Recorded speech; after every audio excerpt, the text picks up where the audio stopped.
A'udzubillahi minasyaitonirrajim. Bismillahirrahmanirrahim. Assalamualaikum warahmatullahi wabarakatuh. Puji syukur kehadirat Allah Subhanahu wa Ta'ala. Alhamdulillah, pada malam ini kita diberikan nikmat iman, nikmat Islam, nikmat sehat, yang pasti nikmat kita masih bisa berjumpa lagi walaupun dalam melalui online. Salawat serta salam kita berikan kepada junjungan Nabi besar kita, Nabi Muhammad Shallallahu Alaihi Wasallam. Para akhwatillah yang dirahmatin Allah, wanita perindu surga, apa kabarnya malam hari ini? Mudah-mudahan Allah limpahkan keberkahan buat kita semua. Kita doakan bagi yang sakit, semoga Allah segera beri kesembuhan, dan bagi yang punya ujian-ujian yang lain dan urusan-urusan yang lain, semoga Allah beri kemudahan. Amin amin ya rabbal alamin. Para akhwatillah yang dirahmatin Allah, wanita perindu surga, ketemu lagi di serial parenting, di mana pada malam ini saya membawakan tema tega pada anak itu penting. Nah, insya Allah ya, ini memang kita perlu banyak belajar ya, para akhwatillah dan ibu-ibu wanita perindu surga. Penting gak sih kita itu memberikan ketegasan kepada anak kita, atau kita lewat sayang gitu ya. Nah, tapi kita tepat nggak itu memberikan kasih sayang kita sebagai orang tua, atau kita justru memberikan pola asuh yang tidak tepat terhadap anak-anak kita. Nah, ini fakta-faktanya banyak ya, yang kita lihat gitu ya saat ini. Contohnya ketika kita membuat aturan tapi kita tidak konsisten. Kita sudah beritahu kepada anak-anak kita, jalankan sholat 5 waktu, atau misalkan peraturan-peraturan yang ada di rumah. Tapi ketika melihat anak kita melanggar aturan-aturan itu, tapi kita biarkan saja. Atau misalkan ada aturan dari Islam sendiri gitu. Contohnya ketika di bulan puasa, melihat cara mengajarkan kepada anak kita yang sudah balik gitu ya, yang sudah balik dia berpuasa. Tapi kadang kita nggak tega ketika dia menghodoknya kok, ya, menggantikannya, orang temannya pada nggak puasa gitu ya. Atau misalkan yang sering kita lihat adalah ketika sholat subuh ya Bu.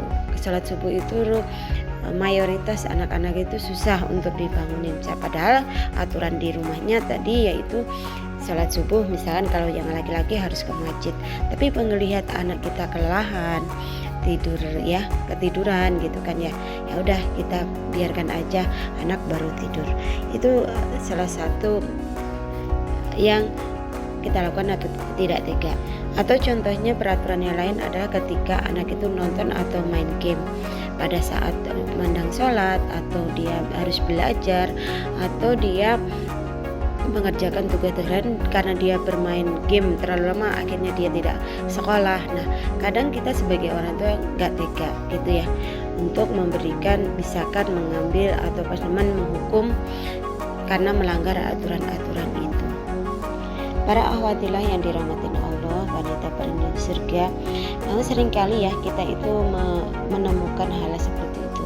Padahal kita tahu kita harus mendidik anak kita itu dengan baik gitu ya, menginginkan putra-putri kita karena tumbuh ya, menjadi putra-putri yang soleh-solehah, dimana dia harus taat kepada Allah, orang tuanya harus sabar untuk menjalankan perintah-perintah Allah. Namun yang kita sering kali lupa gitu ya, bahwa jalan menuju ke sana itu membutuhkan kesiapan mental. Nah, bukan saja bagi buah hati kita nih kesiapan mental itu, tapi juga bagi orang tua. Salah satunya adalah mempersiapkan mental agar menjadi raja dan ratu tega di hadapan anak-anak kita gitu ya. Maka perlu ada pandangan yang harus diluruskan tentang bagaimana kita memberikan kasih sayang kita sebagai kepada keluarga. Sering tergambar kasih sayang itu berarti tidak menghukum, tidak menyuruh melakukan pekerjaan yang berat atau menyusahkan mereka. Faktanya sangat sedih sekali ketika kita ada anak yang tidak empati terhadap orang tuanya, atau misalkan karena jadwalnya sekolah dari pagi sampai sore jadi tidak membantu pekerjaan orang tuanya gitu ya, karena kita kasihan anaknya karena sudah capek, jadi kita nggak kita mintain tolong untuk membantu orang tuanya. Apalagi anak yang sudah balik, sebenarnya dia harus berkewajiban untuk membantu orang tuanya dan harus mentaati aturan-aturan yang Allah berikan gitu. Nah, gambaran ini ya kadang orang tua berpikir gini, ya udah kasihan, menyusahkan nanti anak-anak, ini berat, udah tanggung jawab orang tuanya saja kan gitu ya. Para akhwatilah yang dirahmatin Allah, perlu kita berikan gambaran secara umum. Kan banyak orang tua yang tidak tega bagaimana mendisiplinkan anak dalam ajaran agama. Misalkan contoh sedikit, orang tua yang sengaja membiarkan tadi, contohnya itu ketika sholat subuh telah tiba, terus ya udah karena mengerjakan pekerjaan tugas sekolah misalkan sampai malam dia tidur, udah kita biarkan saja gitu untuk tidak melaksanakan sholat subuh. Ada juga yang tidak tega menyuruh anaknya puasa tadi ya, terus untuk atau mengkodok puasanya. Begitulah juga dengan anak yang misalkan harus berkewajiban untuk menggunakan jilbab dan kerudung, apalagi saat ini adalah cuaca panas gitu ya Bu ya. Nah kan sudah wajib gitu kan, ketika anaknya sudah balik harus menutup aurat. Nah kita tahu bahwa Islam itu adalah agama rahmat, penuh kasih sayang. Allah pun zat pengasih lagi penyayang. Namun jangan lupa Allah pun menghendaki semua hambanya untuk apa Bu? Untuk taat padanya. Dengan apa? Menjalankan perintah dan meninggalkan larangannya. Saat kita mematuhi syariatnya, maka Allah akan melimpahkan rahmatnya.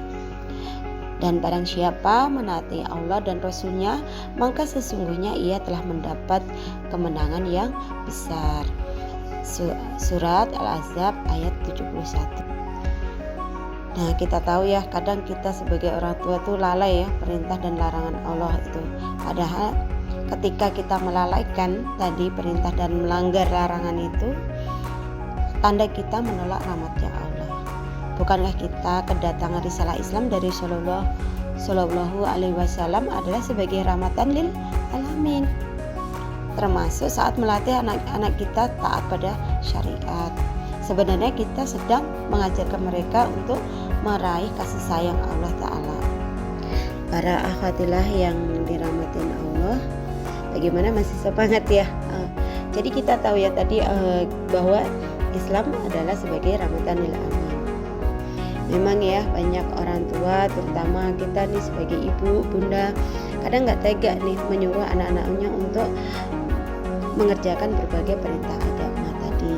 Misalkan kedisiplinan tadi ya Bu ya, sholat tepat waktu, berjamaah ke masjid, mengenakan jilbab, menjalankan puasa Ramadan dan sebagainya, aturan-aturan syariat yang lainnya.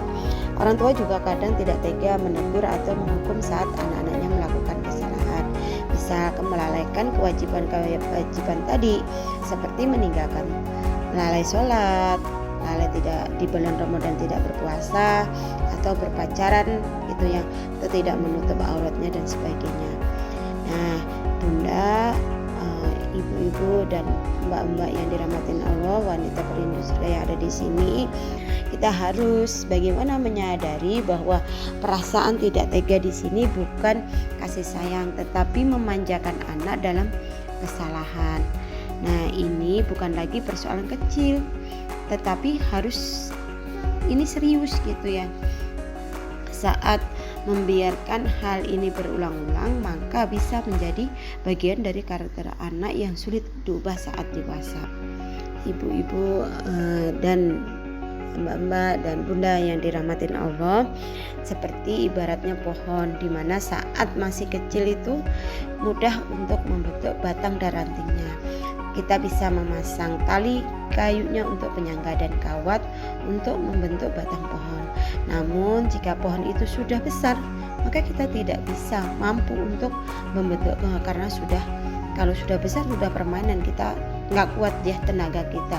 Anak-anak juga seperti itu. Maka pendidikan anak usia dini, terutama masih mungkin kalau masih punya anak cucu yang masih usia dini, inilah saatnya kita, masa emasnya dia harus kita gunakan sebaik-baiknya, menjadikan anak-anak ini belajar untuk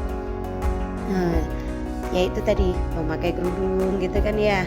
Anak-anak saat ini menutup aurat, ditumbuhkan rasa malu kan gitu ya, sering kita ajak ke masjid, walaupun kadang ini ya anak-anak hanya lari-lari kan gitu ya, kita ajak senang dulu namanya ke masjid kan kalau sejak usia dini itu gitu ya.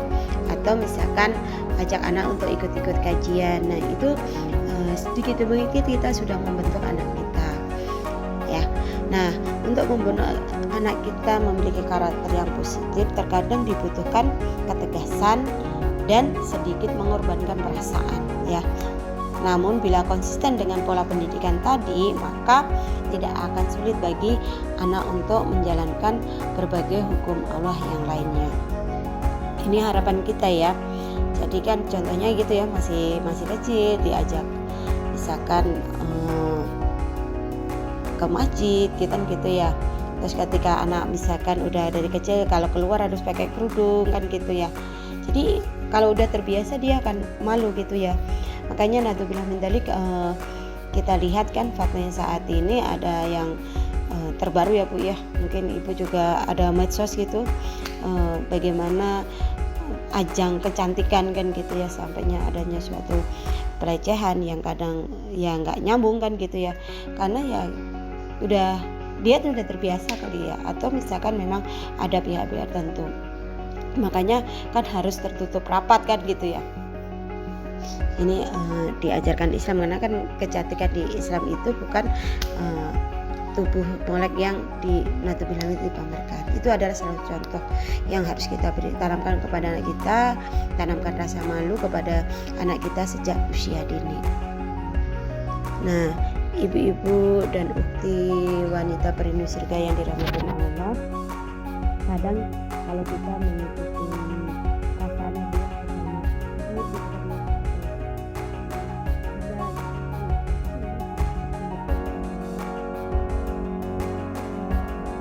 Nabi jilbab dan kerudung di luar rumah, apalagi saat tadi musim panas kayak gini ya, udah beberapa hari yang kemarau ini kan gitu ya. Namun kita harus berpegang pada prinsip masa membentuk karakter anak sebelum mereka tumbuh dewasa, seperti Rasulullah SAW lakukan gitu. Tidak selamanya bermain dan menyenangkan anak, ada kalanya beliau menghukum anak yang berbuat salah. Dari Abu Hus berkata, aku diutus ibuku untuk memberikan setangkai anggur kepada Nabi Shallallahu Alaihi Wasallam, tetapi aku mau makannya. Maka jika Nabi melihatku, beliau berkata, pelanggar amanah, pelanggar amanah. Jadi belajar tega pada anak itu penting ya. Bahkan harus jangan biarkan perasaan kita sebagai ibu orang tua mengalahkan perintah menjalankan agama. Ingat, rasa tidak tega pada hal itu adalah bagian dari perangkat setan agar bunda membiarkan anak berada terus dalam kesalahan. Kita ingat ya kisahnya, bahwa ingatlah ketika Nabi Ibrahim alaihissalam menjalankan perintah Allah membawa putranya Ismail alaihissalam untuk disembelih. Saat itu iblis mendatangi Ibrahim, juga Hajar ibunda Ismail, untuk merayu keduanya agar tidak usah menaati perintah Allah. Namun keduanya bergeming tidak mempedulikan rayuan iblis, bahkan melemparinya dengan batu-batu. Nah, bunda dan ibu-ibu yang dirahmati Allah, mari kita semua teruslah menanamkan nilai kedisiplinan kepada anak kita, juga belajar menjadi orang tua yang tega kepada anak, yakni tega menyuruh mereka taat kepada Allah Subhanahu wa Ta'ala. Insya Allah semua akan berbuah pada pahala dan kebaikan, dan mudah-mudahan apa yang kita lakukan kepada putra-putri kita menjadi ladang pahala buat kita semua, dan kita dikumpulkan Allah di surganya Allah, dan memperingan kita nanti ketika kita dihisab oleh Allah Subhanahu wa Ta'ala. Mungkin dari saya cukup sekian. Dari jazakallahu khair, bila Wassalamualaikum warahmatullahi wabarakatuh.